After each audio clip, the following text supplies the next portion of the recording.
So, hello everyone, welcome. My name is Reverberates and I'm the Israel Institute Teaching Fellow and the Serling Visiting Scholar here at the Michael and Elaine Serling Institute for Jewish Studies and Israel, Modern Israel Studies. So welcome everyone, thank you for coming out. Before we start, I would like to also thank our co-sponsors. So the event is sponsored by the Michael and Elaine Serling Institute for Jewish Studies and Modern Israel and is co-sponsored by the College of Arts and Letters, the James Madison College, College of Social Sciences, Residential College of Arts and Humanities, Office of International Diversity and Inclusion, International Studies and Programs, Peace and Justice Studies, and the Department of Linguistics, Languages and Cultures. So thank you to all our co-sponsors. So it is my absolute pleasure and privilege to welcome you to the event Specters of the Future and Monsters of the Past, writing about Jewish fantasy with our guest Elana Gomel. Elana Gomel, her latest novel, Nightwood, is a dark fairy tale centered on immigrant experience. The protagonist is Ukrainian, but the history that reverberates through the blood forests and human farmyards of the novel is the history that Jews recognize. In this respect, Nightwood is a Jewish fantasy, even though there is no explicit Jewish references in it. The talk tonight, this evening, will address Jewish history not as an agreed upon narrative of national identity, but rather as a haunted house of traumatic memories and apocalyptic premonitions. Dr. Gomel will argue that only by confronting ghosts of history can the cycle of violence be broken. And the only genre that brings us face to face with our monsters is fantasy. Gomel's fantasy, horror and science fiction stories featured in numerous magazines as well as several award-winning anthologies. And some of her recent novels, I counted 6, I think it's 6, just the recent ones include The Hungry Ones and The Cryptids, which were published in 2019, and the excellent and wonderful Black House, published in 2021. Which, as I said earlier, is currently my favorite, but it might just be because it's the most recent one, so maybe Nightwood is going to be the new favorite. Professor Elana Gomel is Associate Professor at the Department of English and American Studies at Tel Aviv University. She has taught and researched all over the world at Princeton, Stanford, University of Hong Kong, and Venice International University.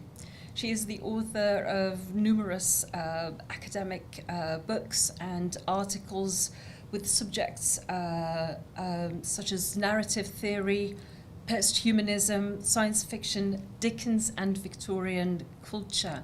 Among her academic books are Blood Scripts, Writing the Violent Subject, Narrative, Space and Time, Representing Impossible Topologies in Literature, Science Fiction, Alien Encounters, and the Ethics of Posthumanism, Beyond the Golden Rule. And these are just some of the books that Professor Gomel has written. It is really my great privilege to welcome Professor Elana Gomel to speak. Thank you.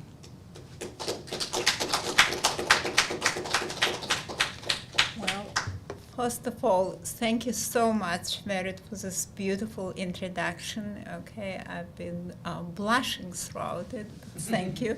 Thank you so much for inviting me, and thank you so much for being here. So without much ado, let's talk about Jewish fantasy and the fantasy of being Jewish. So recently I came back from a trip to Cornwall in the UK. When my husband and I took a walk in the seaside city of Penzance, the first thing that met our eyes was a giant poster advertising sales in its shopping district. You can see it here. The name of the district was Market Jew Street. Later on, I found out that, in fact, the name of the street has nothing to do with Jews. It's a corruption of a Cornish word, which I cannot pronounce. But to me, this has become a symbol of Jewish identity, elusive and persistent, ubiquitous and exceptional, and most of all, uncanny. It was a real uncanny experience to encounter the sign in the ancient Cornish town, which in my mind was associated with pirates of Penzance rather than sages of the Talmud. But this is the thing about Jewishness. You find it everywhere and nowhere. When I was a child, immersing myself in science fiction and fantasy, reading everything in those genres I could lay my hands on, I was shocked to find out that Isaac Asimov, Robert Sheckley, and Robert Silverberg, my favorite science fiction writers, were Jewish. And I was doubly shocked because at this time I didn't know I was Jewish myself. So, for those of you who know and love science fiction, which I hope there are many of those among you, you know those names. Those are titans, those are giants of science fiction. And as I said, it was a shock to realize that they're all Jewish because, as I said, at the time, I didn't know I was Jewish. So you might ask, how is it possible? Well, I was born in the USSR. Remember, there was a country called the USSR, where Jewishness was treated not as an ethnicity or, God forbid, religion, but rather as something like a disease. You didn't talk about it, and if you were unlucky enough to have Jew marked as your ethnicity in your ID, which is what you did, because everybody in the USSR had an ID and it had your ethnicity marked in it. You reconciled, so if it said Jew, you reconciled yourself to employment discrimination, unwanted KGB attention, and random sneers and slurs from your peers. My parents wanted to shield me from that, and since I was lucky to have blue eyes and therefore did not look Jewish, my schoolmates who delighted in anti-Semitic slurs left me alone. And this changed when my mother, harassed by the KGB for being a dissident, a Zionist, and a Ukrainian nationalist, all of which were true, decided to immigrate to Israel, taking her only daughter, me, with her. But it did not change as much you would expect, because in Israel, the question of my Jewishness was almost as irrelevant as in the USSR. I was Jewish by default, being a citizen. I modified my name to make it easier to pronounce in Hebrew, because my first name was Elana, and I modified it to Elana, and continued in my happy ignorance of Jewish religious customs. I think I've been to a synagogue twice in my life for my son's bar mitzvahs. At least the burning question of whether I looked Jewish enough for anti-Semites to identify me as such was made moot. When I made a joke to my son about him looking more Jewish than his parents, he reacted as if I congratulated him on having two heads. He did not understand what it meant.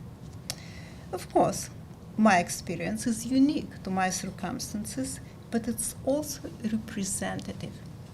When I started working on my PhD, my supervisor was an authority on Jewish American literature.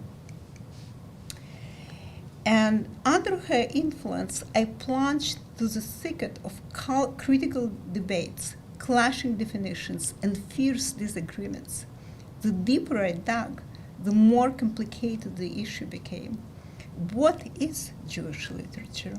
Is it defined by its content, the self-declared identity of its author, or some mysterious Jewish sensibility? Is George Eliot's Victorian novel Daniel Deronda part of Jewish literary canon because its protagonist is Jewish, but George Eliot herself was not?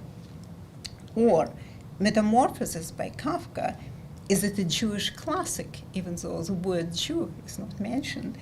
The Nobel Prize winner Isaac Bashevis Singer wrote in Yiddish, which of course is a Jewish language, but it was denigrated in Israel, which promoted the revival of Hebrew as a national tongue. So is a modern Hebrew writer like David Grossman, for example, more or less Jewish than Singer? And then, so this is, what is Jewish identity, ethnicity, race, religion, and I could continue with those, definitions indefinitely. Obviously, this is a picture of me with my mother, Maya Kaganska, who was a great writer. So the simplest definition is because my mother is Jewish, therefore I am Jewish, which is what Israel accepted as my Jewishness. But don't you want to know more? Isn't it enough? Is it enough really to say, oh, I'm Jewish because my mother is Jewish, but why is she Jewish? So this is a book called Jewish American Literature, and Professor Hannah Wisnesher was my PhD advisor, and she is an authority on Jewish literature, and she wrote a bunch of essays discussing this very issue: what is, not even what is a Jew, who is a Jew, but what is Jewish literature? And she came to the conclusion that it's impossible to define. And then, of course, there were those old favorites from my childhood, science fiction and fantasy writers, some of whom identified as Jews, some did not. But all shared this mysterious taint that I discerned in their works, the sense of being different, being out of place, not quite belonging, not quite there. This perhaps is a good moment right now to confess that I don't like literature. I am a professor of literature. I don't like literature in the conventional sense of sympathetic characters, psychological insights, great writing, and so on. I don't care. I like science fiction and fantasy. I like writers who transport me to other worlds. When I seriously started writing fiction, which we'll come to in a moment, there was no question that I would only write speculative fiction, whether science fiction, fantasy, or horror, or all of the above. But before it happened, I had to publish academically. I have chosen a career in the academy, so I had to publish. So I wrote an article I called The Man from the Yellow Star. It was a kind of autobiography, and it was an attempt to answer the question asked by my supervisor: what is Jewish literature, and more importantly, what makes a piece of writing Jewish? So it was an autobiography through science fiction. I discussed the historical trajectory of Soviet Jewry through its reflections in the novel of the two most important science fiction writers of 20th century Russia, the Strugatsky brothers. The article later became, so it's been reprinted in this collection, which came out in 2012, and it's about Israeli literature, but obviously deals with the question of Jewish literature as well. So my main point in this article was that the Soviet Jewish identity was defined by an all-pervasive sense of alienation, of being different and strange. But this difference paradoxically had no positive meaning. It was not the difference of language, we all spoke the same language, religion, because we had no religion, skin color, or tradition. It was pure alterity. When writer Ivan Kalman quipped, anti-Semitism is a dislike of the unlike. But unlike what? Everything. Sigmund Freud, plaintive self-description rings true for many Russian and Soviet Jews. Freud said in the introduction to the Hebrew translation of one of his books,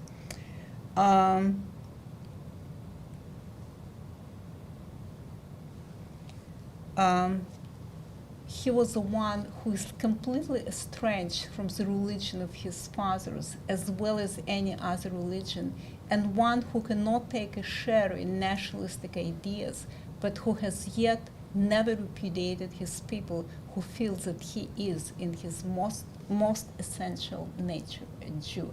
It's also interesting, he writes, he wrote it about himself, he writes in the third person. So this is Sigmund Freud. So George Steiner, another secular Jew, he was a literary critic and philosopher, argued that it is the sense of nomadism, of not belonging, that is the true essence of Jewishness. All Jews are wanderers, exiles, nomads. All Jews are aliens.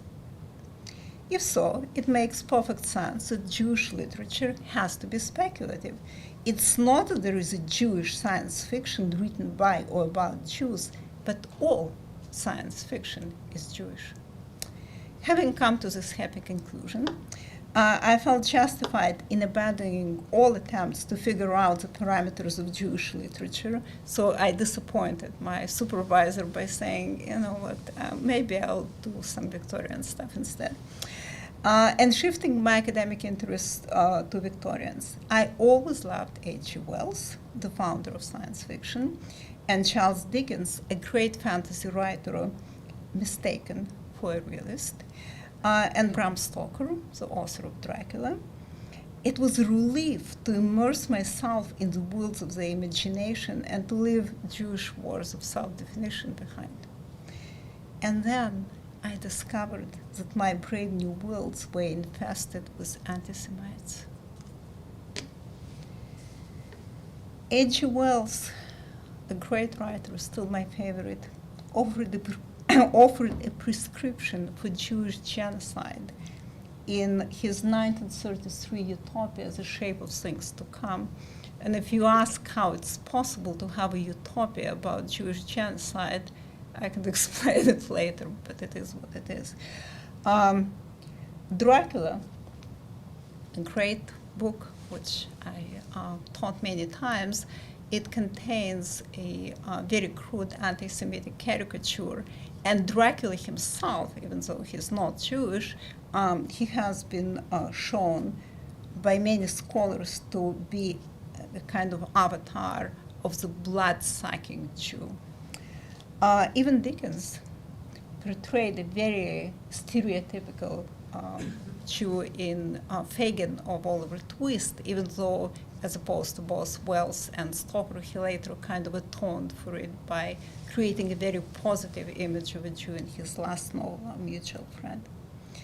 But I was horrified. Like, why? We're all Jews here, right? Science fiction is Jewish literature because it's about aliens, so why? Well, because, of course, if Jews are the ultimate aliens, they're as likely to be an object of fear and distrust as of curiosity and admiration. The greatest science fiction writer of the last century, 20th century, Stanislav Lem, analyzed this phenomenon with surgical precision in his masterpiece, which is a novel called His Master's Voice. And it's a novel of the Holocaust and of alien contact. And the two parts are inextricably linked in a way to which I cannot do justice here, but I wrote extensively about it. Lem was Jewish and a Holocaust survivor. Unlike Freud's, his Jewishness was strictly negative. Neither a religion nor a language or a tradition, but the sense of non-belonging, which in his case meant surviving and hiding in Nazi-occupied Poland and being hunted down for being what he, in his own mind, was not a Jew. Because he never thought of himself as Jewish until the Nazis came. So from Jewish science fiction, I moved on to anti-Semitic science fiction, which is very natural. I wrote an article called Aliens Among Us, Fascism and Narrativity, in which I argued that Nazism and other anti-Semitic ideologies have the same narrative form as science fiction. In other words, Nazism and anti-Semitism cast the Jew into the role of a non-human other, a hostile and incomprehensible alien who can be exterminated with no compunction. So, remember his master voice, which I mentioned. So there is a scene in this novel where a Nazi officer surveys a group of random Jews about to be executed. And this actually happened to Lime himself. And like his protagonist, Professor Rappaport, he was let go inexplicably in the last moment. That's how he survived. And this is what happens in this novel. Rappaport, who is a survivor of this group, he says, he describes this Nazi officer who was looking at them, those people about to be killed. And this is what he says. Also, he spoke, he's a Nazi officer, he spoke to us. You see, we were not people. He knew that we comprehended human speech, but that nevertheless we were not human. He knew it quite well. Therefore, even if he had wanted to explain things to us, he couldn't have. The simpler ones among his men did not possess his higher knowledge. The appearance of humanity given by our bodies deterred them a little from their duty. Thus they had to butcher those bodies to make them unlike people's. But for him, such primitive proceedings were longer necessary.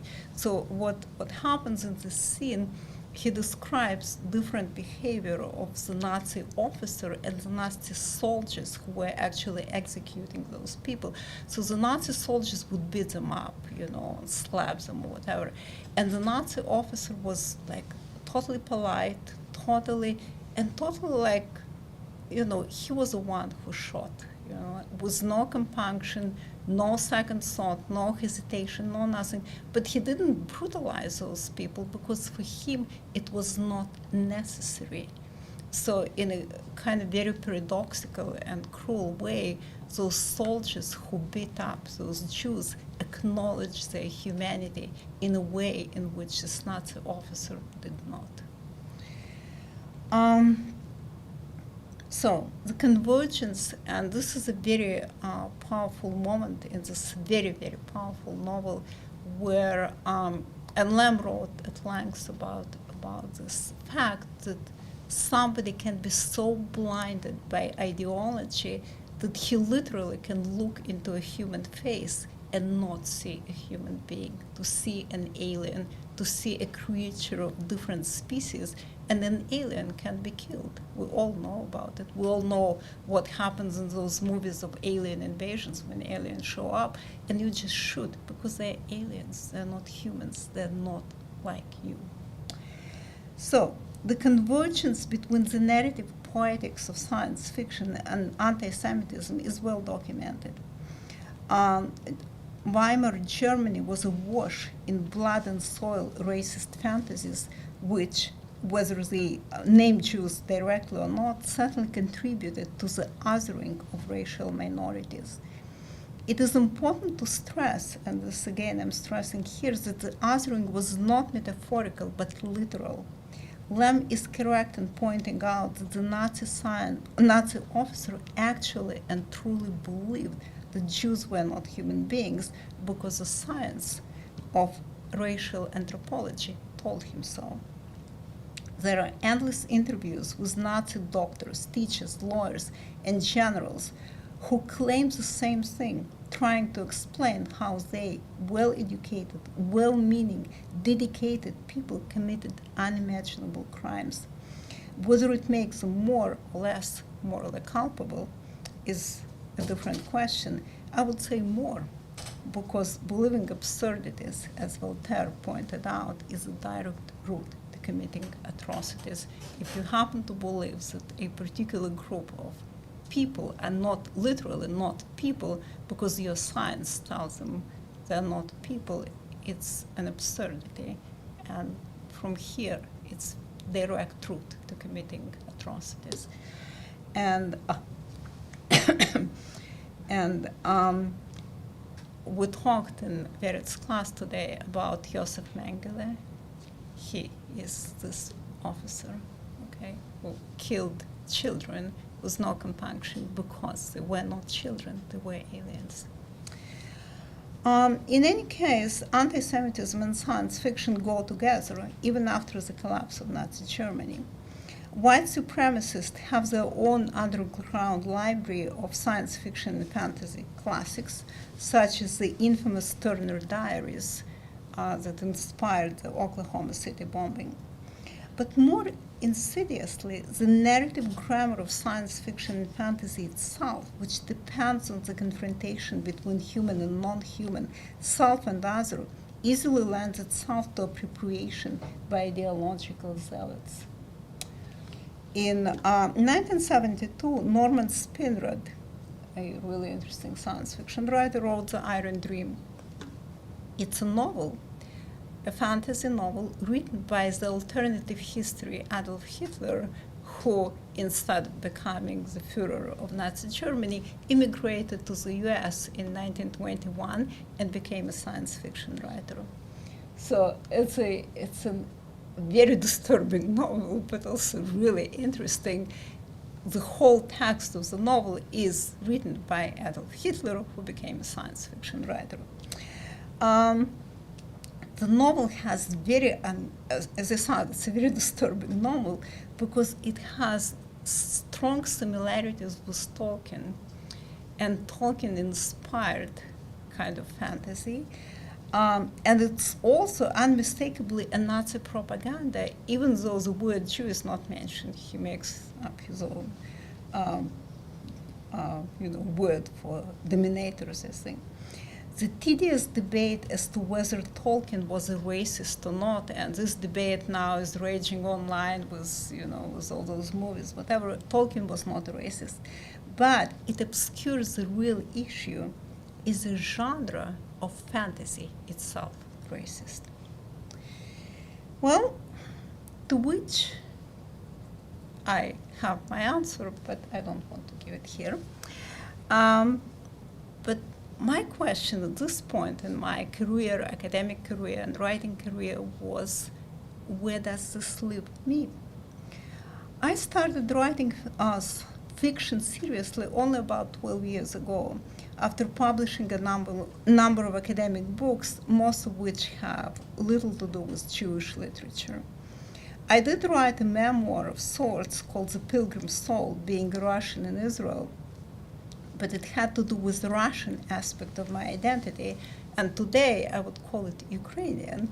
But after the collapse of the USSR, you were Russian in Israel by default, whether you came from Russia or Ukraine or Tajikistan or whatever, and now Russia and Ukraine are at war, which is more fantastic than any kind of alien invasion I could envision when I was a child.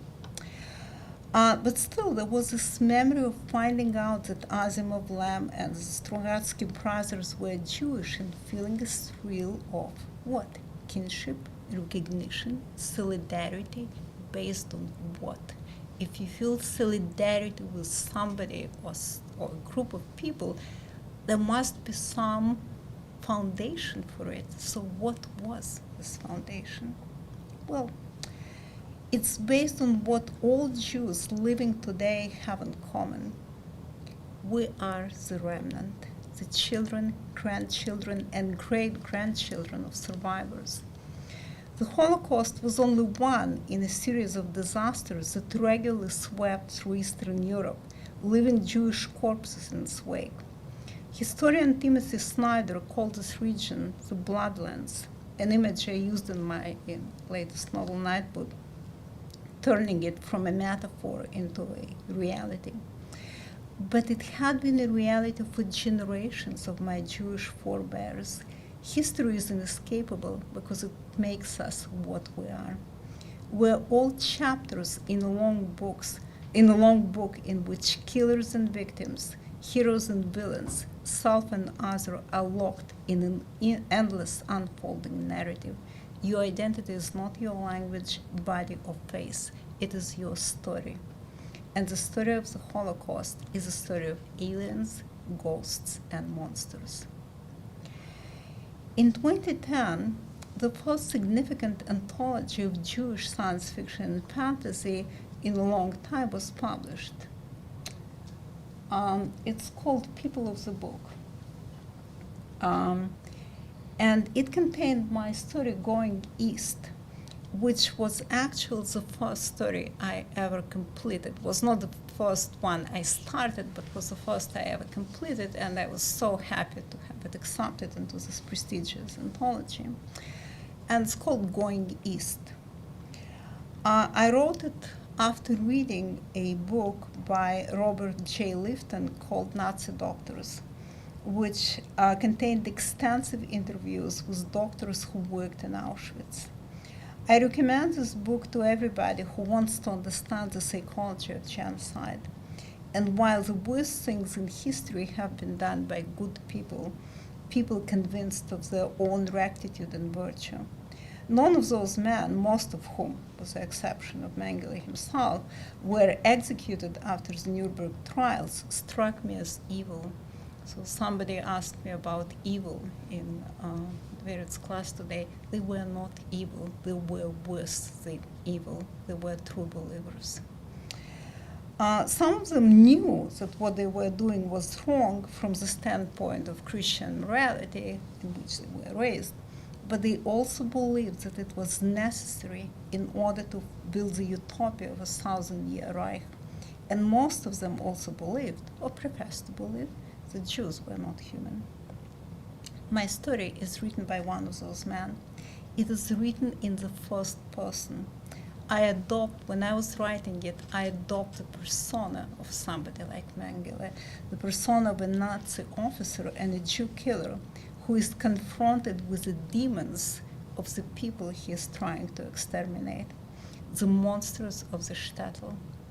In the story, he meets Lilith, he meets Asti, he meets all kinds of Jewish demons. And at the end, he becomes one of them, a ghost and a demon haunting the people who try to eradicate, always and forever, going east. As a writer, you know that the only way to understand what you think is to write it down. I never knew what I was going to say until I say it. So Going East helped me crystallize the answer to the questions that had simmered in my unconscious since I was told by my mother that yes, she was Jewish, and therefore so was I. The question, of course, was, what does it mean? And as I wrote the last words of Klaus Schlosser, my character, a Nazi war criminal who has become the phantom of the people he tried to exterminate, I knew the answer. Being a Jew means being haunted by history. And not just the history of the Holocaust, I want to stress it. Living in Israel, you realize that there is not one Jewish history, but many. My first husband was from Turkey, and Sephardic Jews have their own ghost stories, their own phantom memories, and their own fantastic narratives of escape and redemption. The more you dig down into it, the more Jewish stories you find, from the proud legends of Ethiopian Jews to the unique traditions of Mizrahi and Yemenite communities, which probably wouldn't be even recognized as Jewish by many American Jews. And of course, Jewish histories are inextricably tangled with the histories of others, the Palestinians, the Ukrainians, the Russians, the Germans. But there is one strand that runs through them, that unites them all, being unlike, being different, being singled out as the other, being alien. Jean-Francois Lyotard, a French philosopher, wrote a very controversial book called Heidegger and the Jews, and the Jews in the title is not capitalized, where he claims that the Jews, with small j, stand for the unspoken and forgotten within the Western psyche.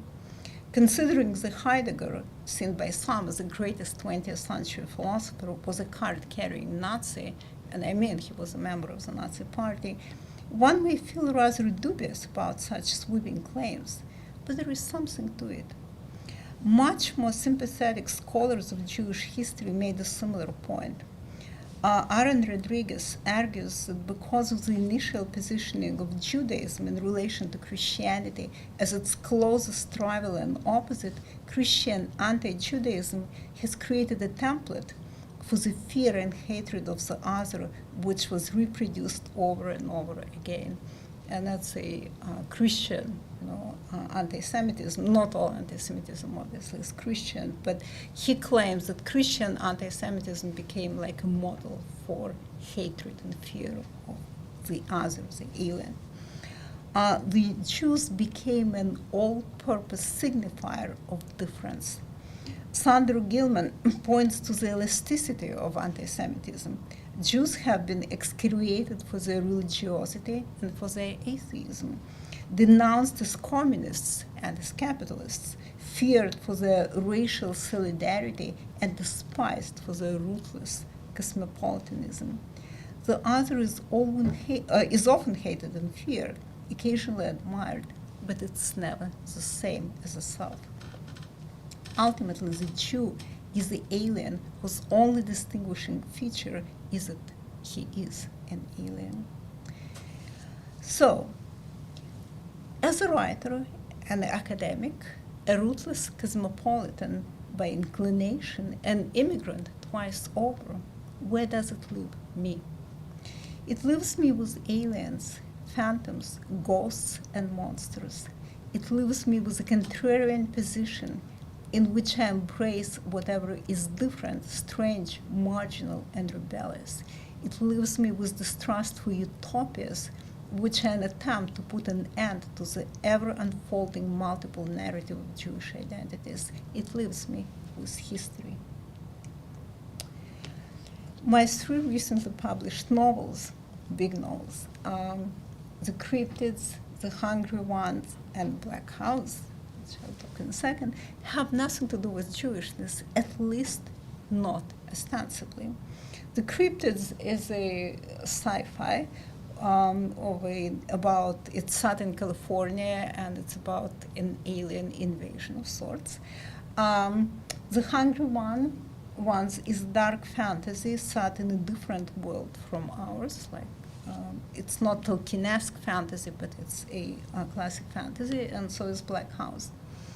But when I look at those novels through my academic eyes, because remember, I'm always wearing 2 hats. I'm an academic, but I'm also a writer, so I can analyze my own writing as an academic, and then if I write an article as an academic and I realize, well, there is nothing that corresponds to this article in literature, I can write it myself. So, but when I look at those novels, I see a pattern which I did not consciously try to create. So this is, Black House, which is almost kind of young adult fantasy, not exactly, but.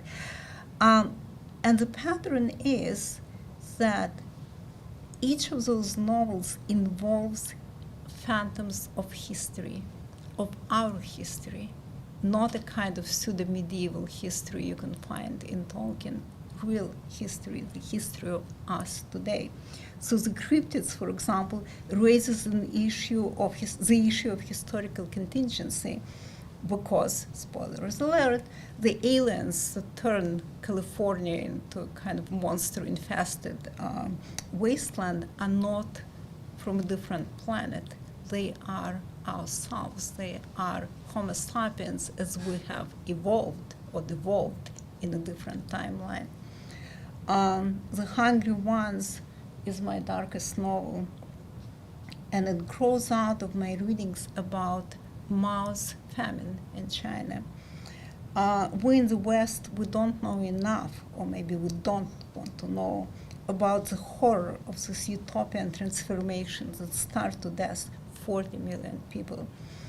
I lived in Hong Kong for a while, and this beautiful city, which is now cowed into submission by China, was my template for the living metropolis of the Hungry Ones. And it's not just China. There was the Holodomor, which is a famine in Ukraine in which 2 million people were starved to death deliberately by Stalin. And so echoes of this famine also make their way into the Hungry Ones. And Black House, which, as you can see, has a very kind of optimistic cover. Actually, I try to make it more lighthearted and, as you know, dash of romance and all this kind of thing. But it also is a novel about racial discrimination, oppressors turn victims, and the unintended consequences of virtuous choices. And it takes place, Black House, in the infinite house which is my metaphor for history. Every time you open a new door, you create a new future, but also a new past. And then while I was working on my novella, Little Sister, I was contacted by a name called Josh Schlossberg, who wanted to publish a book of Jewish horror. I was enthusiastic about this project and contributed the story. And then two things happened. First, the book, which came out last year, was quite popular, got really great reviews from readers. And second interesting thing was that none of the big American Jewish publications wanted to touch this book with a 10-foot pole. The reason, of course, was that the conjunction of horror and Jewish in one sentence, in one title, makes people very uncomfortable. Forget anti-Semitism in the publishing industry, which exists. It's not anti-Semitism, but let's think about how Jewish literature is perceived from the outside. It is all about the nostalgic Fiddler on the Roof, or maybe The Diary of Anne Frank, realistic and documentary accounts of the past that freeze it into a safe panorama of history as archive. Yes, it was bad, or maybe good if you're into shtetl mystique, but it's over and done with. The past is the past. And now let's talk about something else. Horror, especially fantastic and supernatural horror, which is the only kind of worth reading, disturbs the simple equation. Horror is all about ghosts who refuse to go away, and the dead who refuse to stay quiet. Horror is about hauntings. Horror is about phantoms and spooks, the atrocities that keep coming back, and secrets that will not be secret forever. It is about monsters and shadows. It forces us to confront not just our fears, but also our hopes, and ask if there is any difference between the two.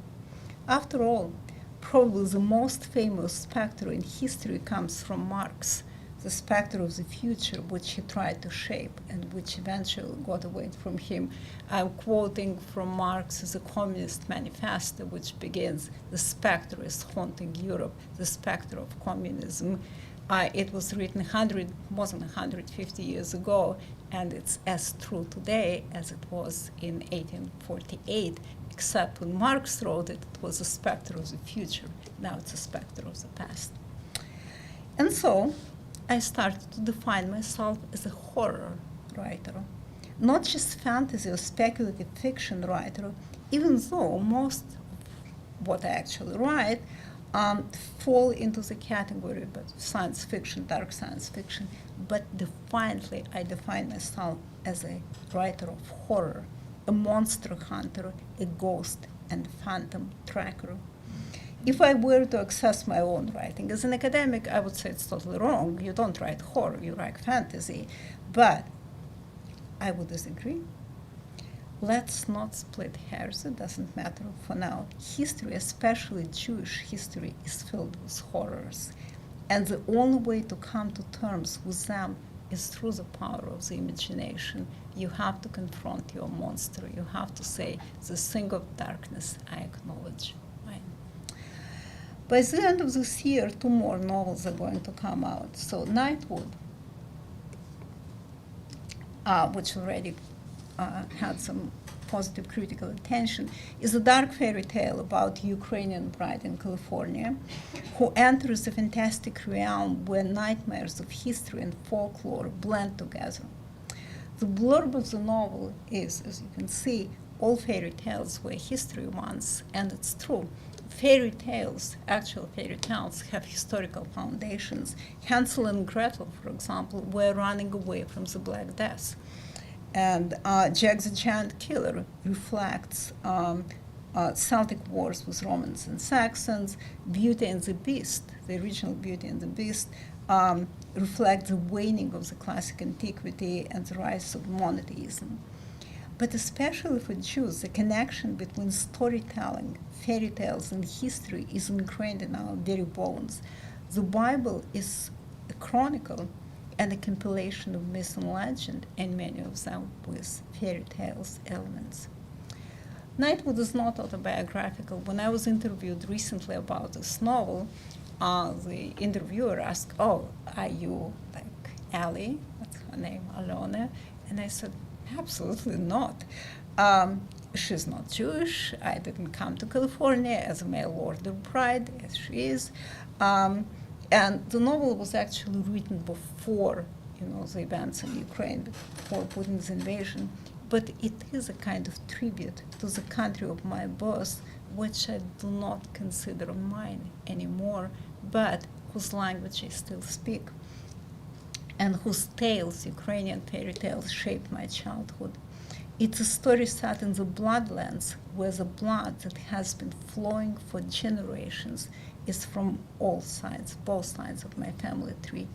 And its monsters are the same that have been stalking Eastern Europe and now the rest of the world: poverty, hatred, fanatical belief. And then there is a second novel, which also is coming out in December, late December.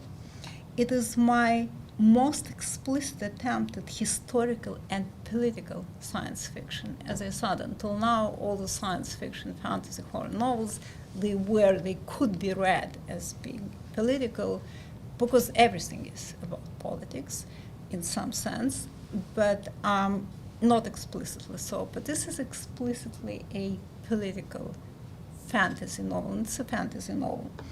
It is set in a fantastic USSR during the Second World War, and the USSR, which is created, is really fantastic. It has monsters aplenty. If you like monsters, you'll have more monsters in this novel than anywhere else.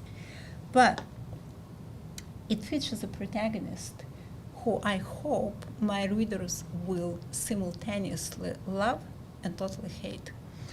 Her name is Svetlana. She's a young girl who is pure, dedicated, and unshakable in her beliefs. She's a true heroine. She's really good. I mean, she's almost too good to be true. Unfortunately, she's not. Because she is willing to lay down her life in order to defend her country, her motherland, from an invasion, which is horrible. But because she has no pity on herself, she has no pity on others. Girls and boys like her, like my grandfather, who died at the age of 25, beat away the Nazi invasion. And girls and boys like her built the gulags. Girls of Light is not a Jewish novel. The word Jew is not mentioned, and in this USSR there are no Jews at all. But like everything else I write, it is about being displaced, being different, being other. It's about finding yourself in the thicket of hard choices where right and wrong are not signposted like light and darkness.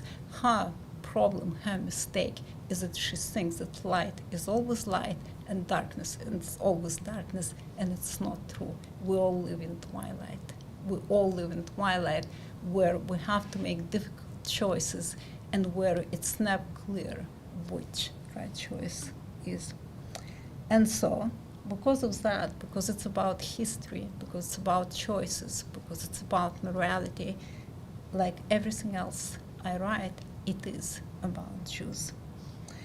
I want to end with the same early hero of mine with whom I started, Isaac Asimov, the first science fiction writer I read, and the man who shaped my understanding of what science fiction is. In 1974, the first collection of Jewish science fiction and fantasy was published. It's called Wandering Stars, and it's a legend. You know, even today, its copies are sold for a lot of money. Isaac Asimov was asked. He didn't contribute, but he was asked to write an introduction, and this is what he wrote. I am suspected of being Jewish. I don't do anything about it, you understand. I attend no services and follow no ritual. It doesn't matter. I'm Jewish. The reason I'm writing this introduction is that despite all my infidel ways and beliefs, I am Jewish enough. In other words, I'm Jewish enough to write an introduction to an anthology of Jewish science fiction and fantasy, which proves that I'm Jewish enough. That was enough for Asimov, and this is enough for me. Thank you.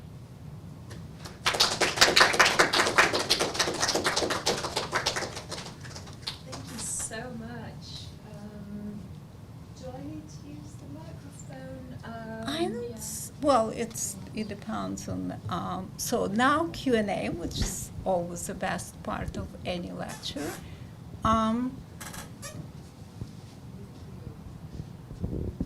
So thank you so much. Thank you. This was fantastic, to use a pun.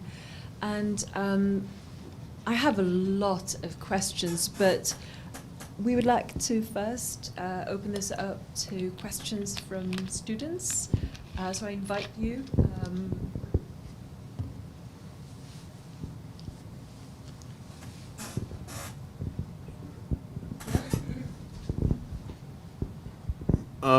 I was wondering, so you mentioned the when you're talking to different people from different Jewish communities, like heritage-wise, that they would all tell different stories, and that those would be their Jewish their Jewish folklore, their Jewish history stories.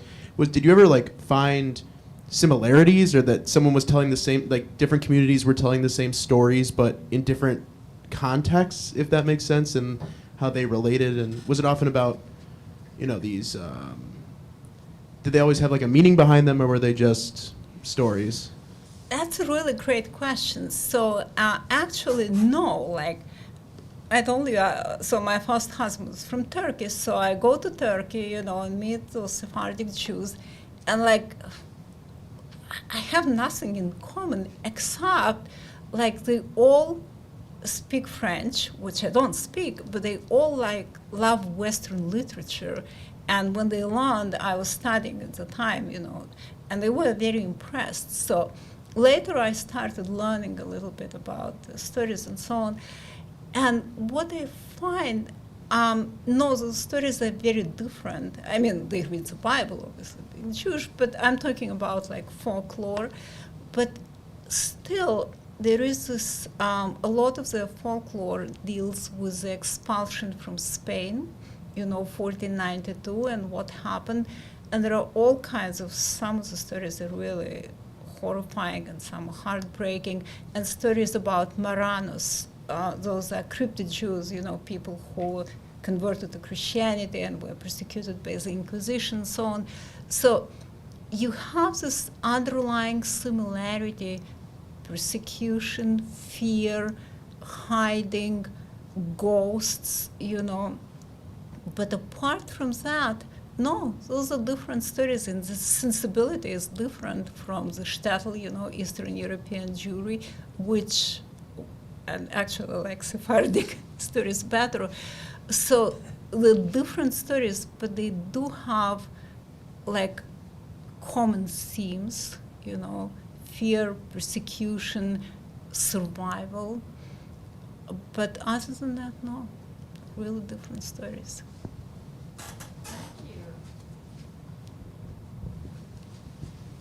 I'm going to hold the microphone to invite other questions. Maybe a follow-up to that. Yeah. Thank you for so many associations. As I was thinking, bring up Lem, Mm-hmm. who's not talked about enough in the West. In the 80s they were, and then suddenly a bad movie version of a Lem novel. Let me not start on that. But just to follow the question, you mentioned diaspora and alienation, sort of this theme. But there are forms of diaspora and alienation that aren't necessarily visible as monstrosity. And this idea of thinking of the commonality of Jewish experience, use remnant, I think, for the Holocaust, but also a diasporic understanding, which is that history, is often the sort of non-qualitative way of talking about it. But then there's lots of debates about every diaspora is different. Our diaspora is not the black diaspora, et cetera, et cetera. So when you interrogate the question of history, just as the commonalities between stories, the Sephardic experience of diaspora versus the Ashkenazi experience or the Mizrahi, do you tend to, are you a lumper or a splitter? It sounds like you're a splitter. Sort of the sense that that you feel more difference when people are talking through those stories rather than sameness. And then, like, what is the elements of history that lend themselves to myth? Is it the hunger that makes Hansel and Gretel into a story about witches and gingerbread, and ovens, and parents killing their children? Or is it the destruction of the temple, persecution, the breaking down of institutions? What are the historic elements for you that really trigger horror? Wow, you ask like so, it's not a question, it's like, no, I love it. So first of all, to get Lem out of the way, he's my favorite writer. I wrote extensively about him, and I just edited a collection of essays about Lem. I really hope that more people start reading Lem again and just realizing what a genius he is. So that's about Lem. Now, to your question, this is an excellent question. See, the Jews are both, in my view, unique but also representative. Representative, and I'll start with representative, because we're living in an age where the experience of exile, of diaspora, of being out of place, of being an immigrant, of being a refugee, of moving among different cultures, because many of us, are trilingual, whatever, belonging to many, it's becoming a universal experience, more universal than it was, in the 19th century or whatever. So in this sense, Jewishness, not Judaism, because it's a completely different thing, Jewishness is representative. But still there is something unique about Jewish history, which, I only touched upon it, but this is what Rodriguez says. He says that because Judaism and Christianity were like twins, right? Early rivals. So the Jews became the other inside, within the self. The other who is like the self but not enough, not quite. So Jews are like shapeshifters, doppelgangers, and this is different from hating somebody who's totally unlike you, where you can just look and say, oh, well, obviously this person is not like me. Jews are like me, but not quite. And this is why they elicit fear and hatred and distrust from so many different directions, you know. Jews were hated in the USSR and in Nazi Germany at the same time. So this is my, you know, there is something unique about the Jews, but this uniqueness is a result of the unique Jewish history, like everything else. Every history is unique. It's just that the history of the Jews, the Jewish history in the West especially, is unique in the sense because Jews have created this template for the other within the self. And this kind of alienation, which is very deeply ingrained in the fabric of our Western culture.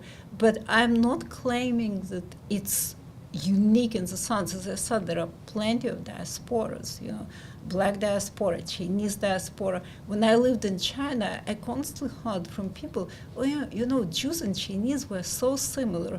And I'm like, hello, how are we similar? And they would tell us, yeah, because we also live, you know, there is a big Chinese diaspora, and we're all, you know, we're ancient peoples, we have, you know, like deep-seated cultural preferences and so on. And there was something to it. I mean, it wasn't just coming out of ignorance, it was coming out of the sense that there is a kind of similarity between two very dissimilar groups of people. So I would say that in this sense, Jewish history is both unique and representative, but it's not unique because of some Jewish essence. I don't believe there is such a thing. It's unique because it's a unique history.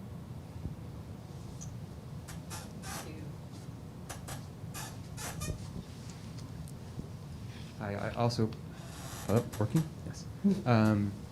Also, thank you for a really rich talk. Lots of things to think about. I would kind of, I guess, want to start with the other part of the diaspora question, and that is, if kind of through your talk you talked about, in a sense, the common definition of being Jewish is the sense of alienation, and in a sense a negative definition of identity. What happens then with science fiction in Zionism in Israel, right? You know, in some people, and I'm not the first to say, you know, Herzl's narrative of the Alt Neuland is a kind of science fiction fantasy journey. But if thought about that way, you know, in some ways, Zionism was intended to end the narrative of science fiction, in your sense, right? To end that alienation. So what happens with science fiction being written in Israel? Does it continue? Does it continue the pattern that you largely have spoken about as coming from the diaspora, or do we see new narratives kind of emerging? Okay. That can't be science fiction by your definition. Right, you're totally right. Sorry, we exchanged a very meaningful chuckle there because this is exactly our next project. So thank you so much for that question. So great, let's plug it right now, okay? So first of all, you're absolutely right, and this is what's so interesting. For a very long time, there was no science fiction in Israel. I mean, like, literally, there was no speculative literature in Israel. When, like, even like 15 years ago, I wrote like some essay for somebody, and the title was, "Why Don't Israelis Read Science Fiction?" And it's not exactly true, because people were reading science fiction, but they were reading Asimov and Silverberg and who knows what. And all Israeli literature was realistic. It was an ideological kind of, you know, not a decision exactly, but it was a platform. Israeli literature had to be realistic, and it's totally connected to what you said. So Herzl's novel was utopian, but utopia, I see utopia as the opposite of science fiction, because utopia is an end. It's an end point of history. It's what comes after history. It's a millennium. So Zionism, the project of Zionism, was to create a new Jew, quote unquote, which is a Jew who is the opposite, the antithesis of the diasporic Jew, who is not alienated, who is not self-divided, who is not haunted, who is not, surrounded by phantoms, but like Sabra, right? Yeah, and they tried, right? And this is why for a really long time there was almost no speculative literature written in Israel, and has changed significantly in the last, I would say, 20 years, 15 years? So. The 1990s, Yeah. a big immigration. Yeah.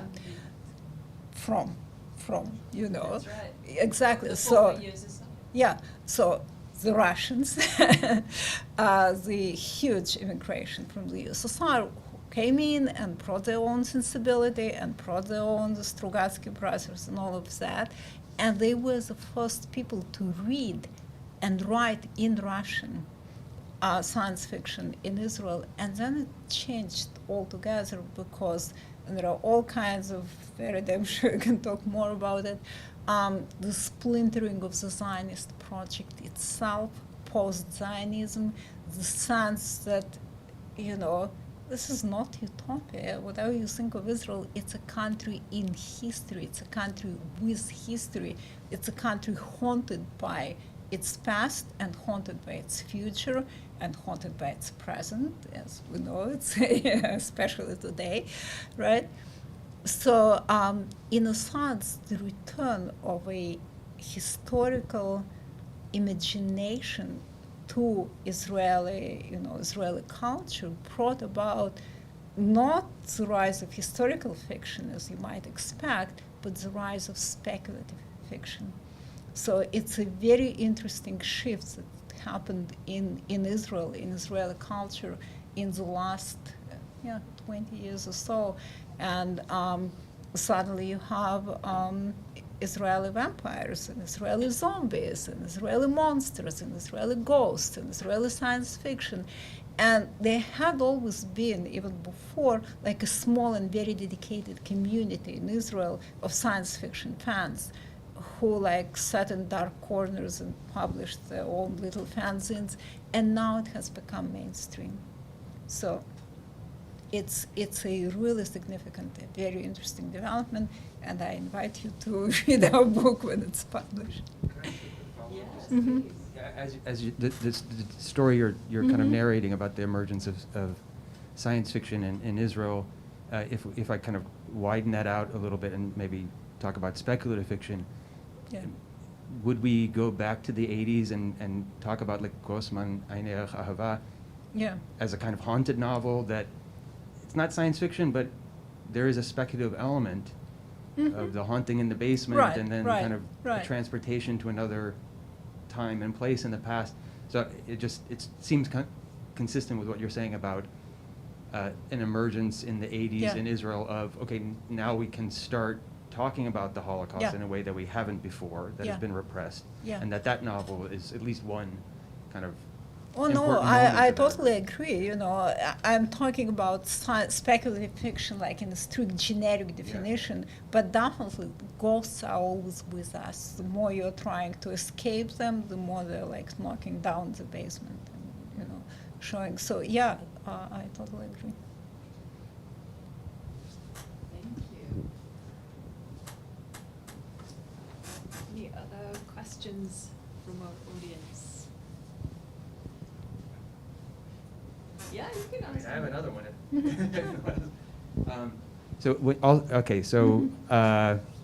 When you talked about the narrative template for science fiction being the same narrative template as anti-Semitism, Mm-hmm.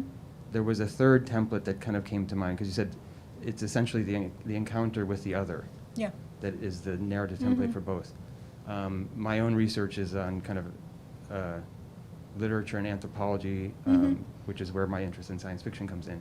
So is the narrative of anthropology of that encounter, whether it's in an ethnography or some other narrative that's kind of anthropological, a third kind of part of that triangle, anti-Semitism, science fiction, and anthropology? Oh yeah, absolutely. Unfortunately, like I don't know enough about anthropology, but there is a whole, like, which you probably know better than I do, this discussion of anthropology and science fiction and anthropological science fiction.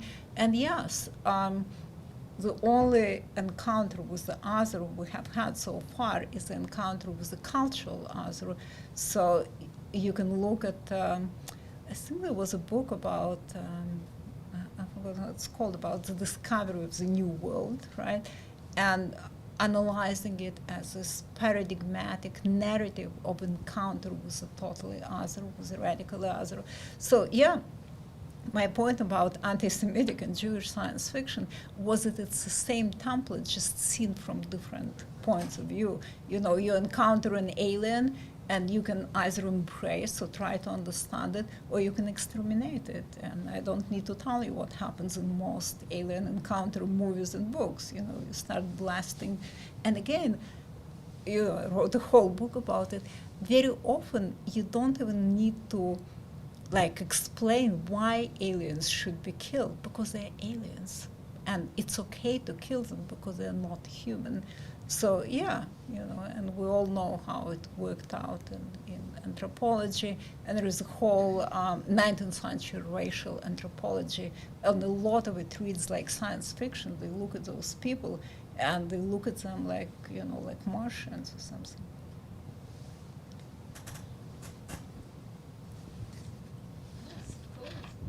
I guess the more you've talked about science fiction and the anti-Semitism that's in there, I guess the more I think, and you kind of mentioned how when you're reading, you can read it as an academic and as a writer. So as an academic, you can catch things that some people won't. And so I guess I started to wonder, how obvious is this anti-Semitism in there? Is it blatantly obvious where it's kind of surprising? I'm not a big science fiction reader, so I guess that's why I have the question. Is it surprisingly obvious, and because people were so ignorant to it for so long, didn't talk about it? Or is it kind of like sometimes you need that academic background to be able to catch it? I don't know if that's... No, it's an excellent question, actually, really great. And it relates to all this debate about Tolkien, okay? If you saw those Rings of Power, you know, this recent, I don't even get into it because you will be swamped by the debate online. You know, is it racist? Is it woke? Is it non-racist? Or about whatever. And I actually once gave a talk about Tolkien being a fascist, which I don't really believe he's not, and he was not, but I just wanted to provoke people, which I very successfully did. So, in some texts, anti-Semitism is blatant. You know, before the rise of Nazism, there was a whole bunch, and I read in translations, and you just wouldn't believe just how blatant it is. But very often it's not, and you do need, if not an academic background, you need a special kind of sensibility to see, you know, to decipher, and especially like in Soviet science fiction, it's sometimes very blatant, but you have to know how to read it. So my answer is, you have to know how to read it. And occasionally, as with Tolkien, as I said, Tolkien was not a fascist or a racist or anything like this, but he was a person of his time, and he does use a kind of grammar of bodily corporeal differentiation, which just give it a little twist, and it really becomes racist. So if you read Lord of the Rings, like, why are all the orcs, you know, dark-skinned and ugly and whatever? Because, and it's not in his folkloric, you know, in folklore, evil creatures can be all kinds. Sometimes they're very beautiful, sometimes not. But he did use a kind of bodily grammar to signify the other and to signify moral evil by a specific kind of bodily deformity, which is a racially tinged language, even though he didn't intend it this way. As I said, I don't believe he was in any way racist or let alone fascist, but I wanted to make a point, so people really hated me, which was great. So to answer your question, yes, you need to be sensitive to the subtext, but it doesn't have to be academic sensitivity.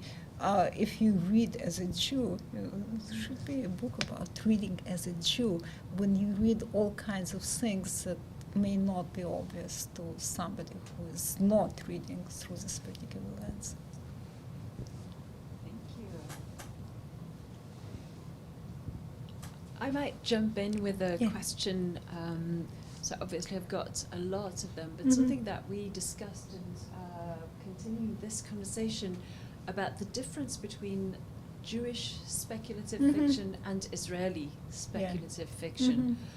Mhm. Is there something that we can, and this is something that Mhm. we're working on, Yeah. is there something that we can discern or define or outline as something that we would call Jewish speculative fiction, which is different from Israeli speculative fiction? Well, I think absolutely, like, Israeli speculative fiction is rooted in historical experience of Israel, which is obviously is connected to the Holocaust, it's connected to whatever, it's connected to the Palestinian conflict. It's also rooted in the language itself. Hebrew language is so important. I'm thinking about David Edgar, right? He's a science fiction fantasy writer, very interesting one. If you want to understand a lot about Israeli Jewish science fiction, read him. He writes in English. He lives in the UK. He's a very interesting, and even though he writes in English, you can hear Hebrew in what he writes, right?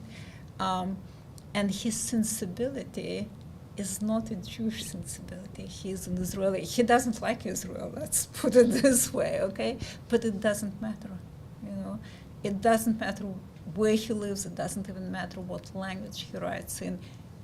To my mind at least, he is an Israeli writer because his experience of alienation, and he's a science fiction writer. He writes about the Holocaust. He writes about his experience of history is rooted specifically in the Israeli experience of, the conflict, of the Palestinian issue, of everything, and not in the Jewish experience. Thank you. I could ask some follow-up questions, but I don't want to take over the microphone. So before I follow up, are there any other questions that anyone wants to ask? I think that one of the questions, again, that is sort of dovetailing Mhm. other questions, is anti-Semitism a specific kind of racism, or this Mhm. connects to the question about diaspora, Yeah. or is it something specific, something? It is a very specific kind of racism, very specific, and it's specific precisely because the Jew is a shapeshifter. The Jew is this protean identity. The Jew has no definition as such.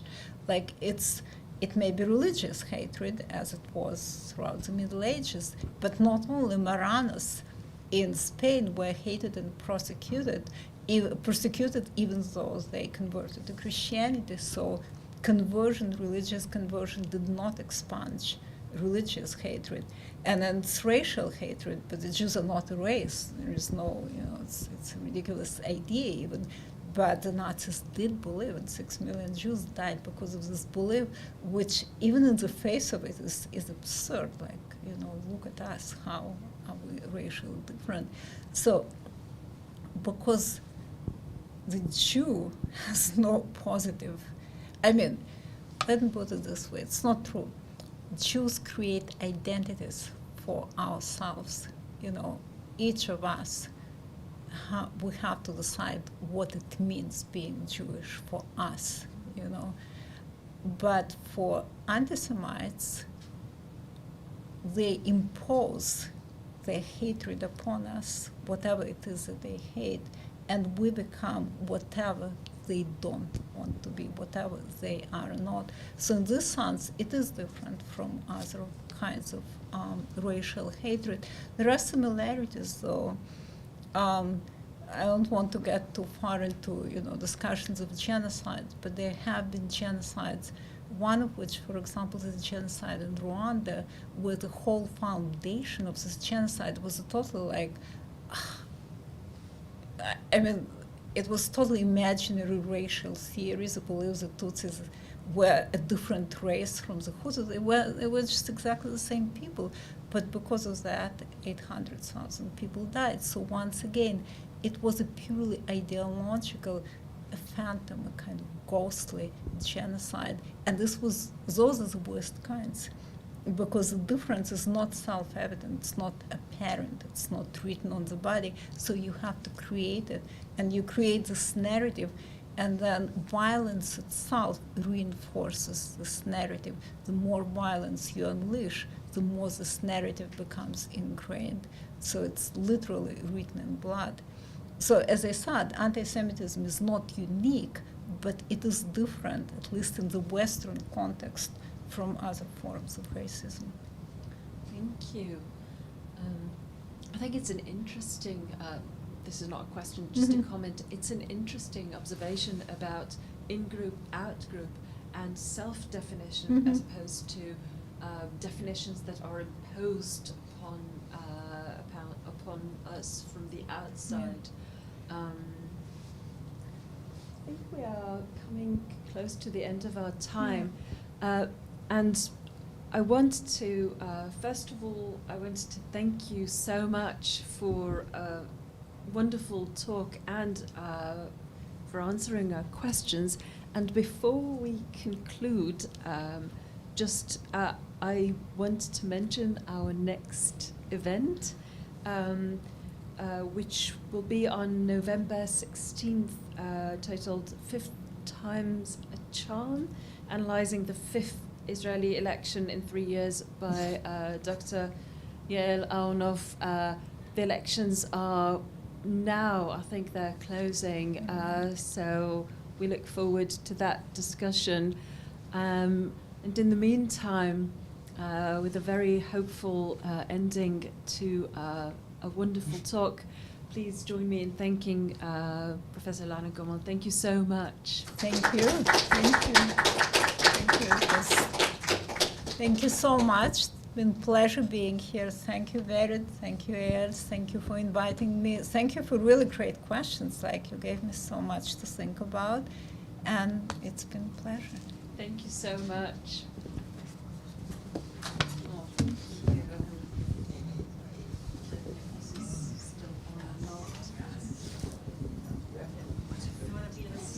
Want to do a picture?